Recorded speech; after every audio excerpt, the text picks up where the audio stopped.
A man who is kind benefits himself, but a cruel man hurts himself. Video games have a lot of choices. For example, do I buy this game that's an old classic and that I'll know I'll enjoy, or do I buy this one which is new? Do I buy AAA or do I buy indie? That type of choices.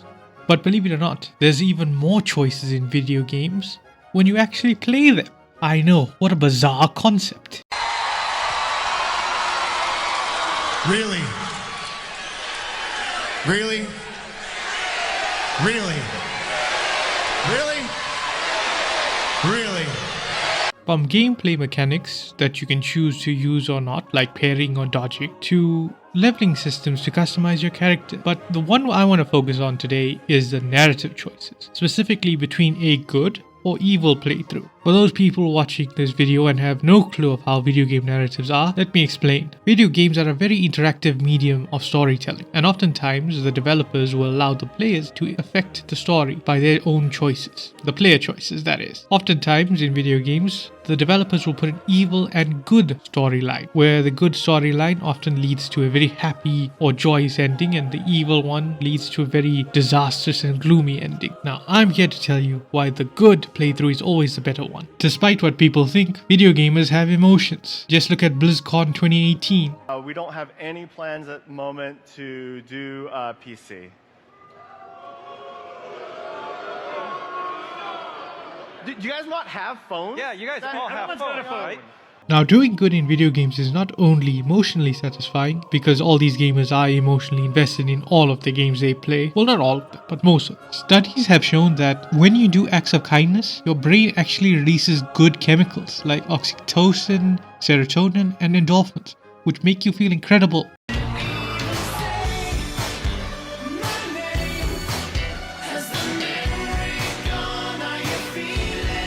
But I hear you ask, how can these random acts of kindness actually affect me in real life? They're just in a video game. It's not real. Well, in another study, it shows that even thinking of doing acts of kindness and not actually doing them, just thinking of them, was actually beneficial to your emotional well-being. There's even some research to indicate that kindness actually has healing effects on you, but I'm not 100% convinced on that one, I'll be honest, and I will leave in the comment section below all the links to every single article I used for the research of this video, as well as all the videos I used for research purposes. Lastly, I'd like to talk about your conscience. You see, when you do bad things, your conscience often screams at you, and often is a part of you that really doesn't like that thing which you did. I think Jordan Peterson puts it the best way. When you're the titter, it's just retribution. No, I don't think that's true either. Look, if you read Crime and Punishment, for example, one of the things you see that emerges when Raskolnikov gets away with murder, and it's a brutal murder, and he gets away with it, it's completely clear, and he has a justification for it. And what happens as a consequence is that that disturbs his own relationship with himself so profoundly that he can't stand it, such that when a just punishment is finally meted out to him, it's a relief. And that's not rare. And that is, like, there isn't anything more terrifying. This is why Crime and Punishment is such a great novel. There isn't anything more terrifying than breaking a moral rule that you thought you had the ability to break and finding out that you're somewhere now that you really don't want to be. Thanks for watching my video as always. Please like, comment, share and subscribe, and I'll see you in the next one.